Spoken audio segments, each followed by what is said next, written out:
नमस्कार दोस्तों।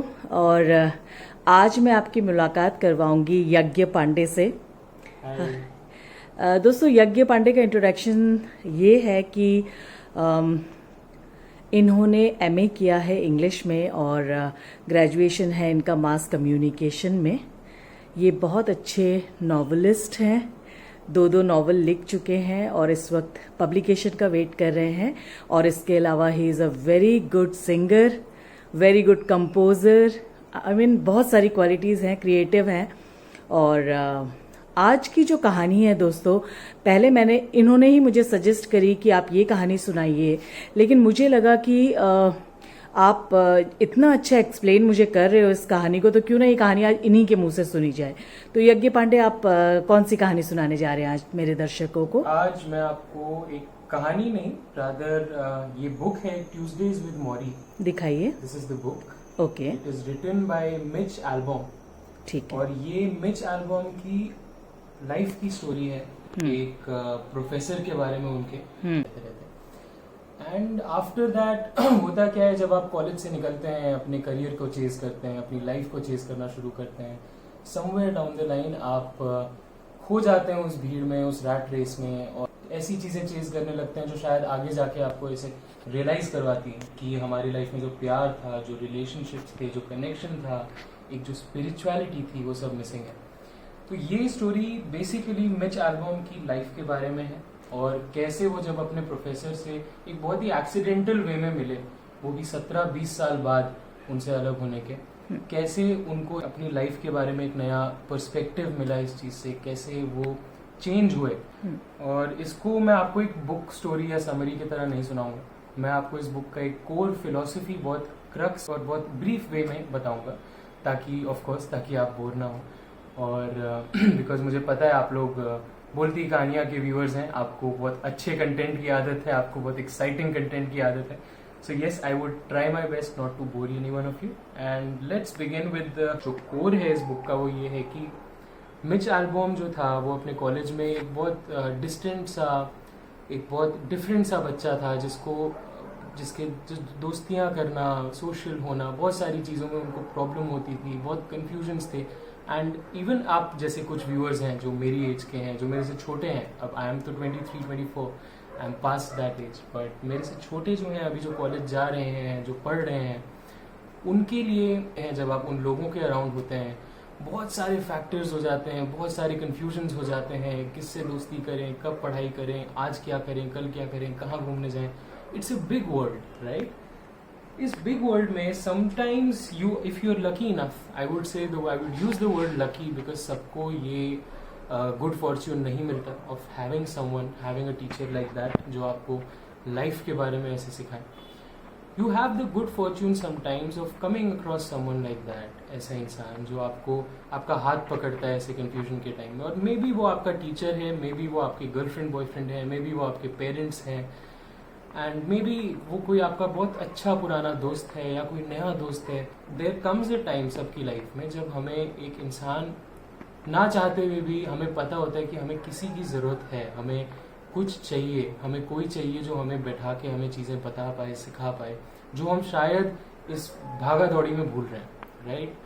तो जब मिच इस प्रोफेसर से मिले, इन दोनों का बॉन्ड बहुत अच्छा बन गया। The professor was a really nice man, बहुत वार्म आदमी था, बहुत यंग था उस टाइम पे, and he befriended Mitch. And in दोनों का बॉन्ड कॉलेज में रहते हुए इतना स्ट्रांग बना, और मिच को एक्चुअली जो उसके कॉलेज के सारे साल थे वो कहाँ निकले उसके बाद उसे कुछ नहीं पता चला। This man was such a nice man, but when then there comes a day जब मिच ग्रेजुएट हुआ, एंड उसके प्रोफेसर उससे मिलना है। उन्होंने बोला, मिच तुम मेरे से कनेक्शन लूज तो नहीं करोगे ना, टच लूज तो नहीं करोगे? एंड मिच प्रॉमिस्ड कि no I won't. But Mitch, जैसे इस बुक में भी मिच ने खुद लिखा है कि वो एक्सेप्ट करते हैं कि कहीं ना कहीं वो भी उस बात को नहीं मानते थे। उन्हें पता था वो शहर बदलेंगे, जॉब्स बदलेंगे, जगहें बदलेंगे, और शायद वो टच उनके प्रोफेसर के साथ लूज हो जाएगा, जो कि अनफॉर्चुनेटली हुआ। एक बार मिच कॉलेज से निकला, उसने अपनी लाइफ में वो जर्नलिस्ट बन गया, जर्नलिस्ट बन के राइटर बना, और वो बहुत ज़्यादा बिजी हो गया अपनी लाइफ में, बहुत ज़्यादा बिजी हो गया इस रैट रेस में। और एक पॉइंट ऐसा आया जब वो भागते भागते he got into drugs, he got into everything अपनी एक उसकी दुनिया से भरोसा उठने लग गया, क्योंकि उसके अराउंड जितने भी लोग थे सब बड़े मतलबी थे, सब अपना काम निकलवाते थे। और सरप्राइजिंगली उसको इस बीच ज़्यादा याद अपने प्रोफेसर की नहीं आई, although back of the mind उसे पता रहता था कि एक ऐसा आदमी था जिसने मेरे को, शायद वो एक कनेक्शन था मेरा लाइफ में जो मैंने लूज़ कर दिया है, जो अब मेरे पास नहीं है, and today I realise it. तो 20 years ऑफ डूइंग दिस, 20 साल कॉलेज से निकलने के बाद मिच बहुत कोइंसिडेंशियली, इसका जर्नलिस्ट का स्ट्राइक चल रहा था और Mitch lost his job, and उसी टाइम पे इनका जो प्रोफेसर था उनका मिच ने टीवी पे इंटरव्यू देखा। वहाँ मिच को पता चला कि my God, this man has become so old, but more importantly उनको पता चला कि इनके जो प्रोफेसर थे उनको एक बीमारी है, दैट इज़ कॉल्ड ALS। उसका प्रोफेसर अपने आप को एक बुझती हुई कैंडल के तरह देखने लग गया था कि मैं बहुत जल्दी जाने वाला हूँ। तो मिच ने जब ये देखा और उसको पता चला कि अभी तो मेरे पास जॉब भी नहीं है, अभी काम भी नहीं है और इनकी ऐसी हालत है, मिच ने डिसाइड करा एक ट्यूसडे कि मैं उनसे मिलने जाऊँगा। This is where the whole Tuesdays with Morrie का कॉन्सेप्ट कम्स। अब स्टोरी ये है कि 14 ट्यूसडे तक मिच अपने प्रोफेसर से हर ट्यूसडे मिलने जाता था उनके घर पे। वो उनके लिए खाना ले जाता था और उनके साथ बैठ के बातें करता था। बट जो क्रक्स है वो ये है कि उन ट्यूसडेज को जब ये दोनों बैठ के बात करते थे, होते होते उन बातों में इसके प्रोफेसर ने मिच को बहुत कुछ बताया लाइफ के बारे में, जो शायद मिच जानते हुए भी नहीं जानना चाह रहा था या जानते हुए भी उन चीज़ों को इग्नोर कर रहा था। वो बातें थी the value of your life, the value of a family, the value of love in your life, और ऐसी कई सारी और चीज़ें जो उसने बताई। क्योंकि द प्रोफेसर सेड कि देख Mitch, I am about to die, और मैं शायद अब इस 14-15 हफ्ते से ऊपर रहूँगा नहीं। जो भी मैंने लाइफ में सीखा है, इफ़ यू लर्न, अच्छा बहुत अच्छा एक कॉन्सेप्ट और ये था कि if you when you are sitting in front of a dying man, जब आप एक मरते हुए इंसान के सामने बैठे हो, तो वो आपको जो चीज़ें बता पाता है, सिखा पाता है, शायद वो आप अपनी लाइफ में खुद मरने से पहले एक्सपीरियंस नहीं कर सकते या नहीं रियलाइज कर पाते जब तक आपको वो कोई खुद ना बताए। तो मिच वॉज वेरी लकी, इसीलिए वो फर्स्ट ट्यूसडे के बाद दोबारा उनके पास गया, बार बार गया, जाता रहा। The professor only listen to him and talk to him as a friend, बताते हुए कि मिच जो तू कर रहा है वो शायद अभी तेरे को सही लगे, you are young, you are very energetic, hot blooded हो तुम, बट एक टाइम आएगा जब you will look back and you will see कि शायद तुम्हारे पीछे, तुम्हारे अगल बगल कोई खड़ा नहीं है तुम्हारे। And that this story is about the values of life, जो हम लोग भूल जाते हैं, जो हम कुछ और प्रायोरिटाइज, कोई टेम्पररी हैप्पीनेस, टेम्पररी चीज़, जैसे हमारे करियर्स है। Now this is my personal point of view कि हमारे जो करियर्स हैं, हमारा जो मनी मेकिंग है, these are all important things, but these are very temporary in life. एक पॉइंट के बाद वो करियर नहीं होगा, एक पॉइंट के बाद वो इनकम नहीं होगा। आप अगर उसके पीछे भागते भागते भागते भागते दुनिया भुलाते चले जाते हो, लोग भुलाते चले जाते हो, रिलेशंस को छोड़ते चले जाते हो, एक पॉइंट आता है जब शायद आप पीछे मुड़ के देखते हो और आपको पता चलता है कि माय गॉड, हमारे पास तो अब कोई बचा ही नहीं, हमारे पास कुछ बचा ही नहीं है। तो स्पिरिचुअलिटी, लव, और मिच का जो प्रोफेसर था उन्होंने एक बहुत इंपॉर्टेंट चीज़ बताई। उन्हें एक लाइन, एक सिंपल सा कोट जो मुझे इस बुक में शायद सबसे ज़्यादा टच किया, which was in the and love always wins. कुछ भी हो जाए, कैसी भी लाइफ हो, कैसा भी आदमी हो, कैसा भी सर्कमस्टांसेस हो, love is something that is always gonna be there, अगर आप उसको नहीं देखना चाहो या देखना चाहो।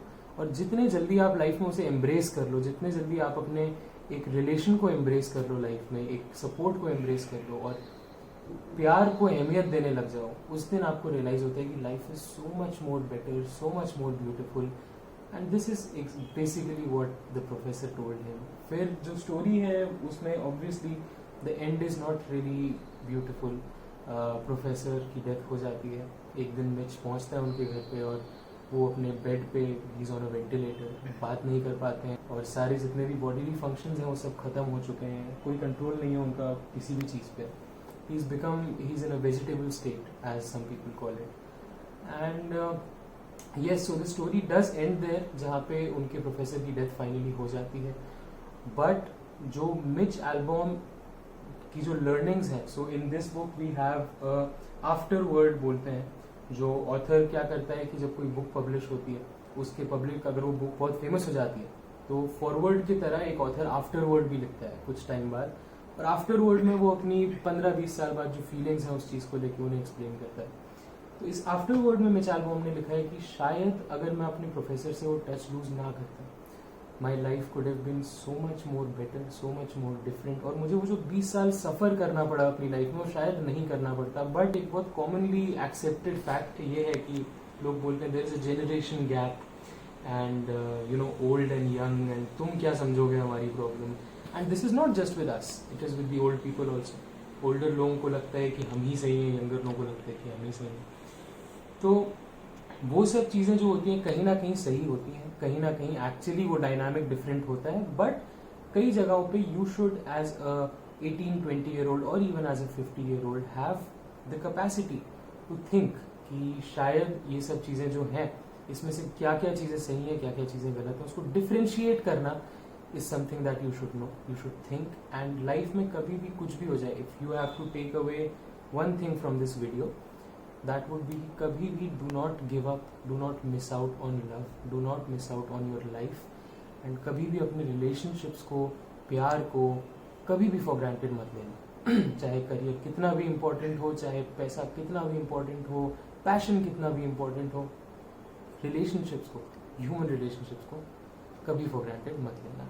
थैंक यू सो मच यज्ञ, and I really loved it. और अब आगे जो भी इस तरह के इंग्लिश नॉवेल्स होंगे जो तुम अक्सर मुझे सजेस्ट करते हो कि पढ़ लिया करो, बट मैं बोल लेती हूँ, पढ़ने में थोड़ा सा मैं पीछे रह जाती हूँ। सो अब आप ही ऐसी स्टोरीज यहाँ मेरे साथ शेयर करेंगे।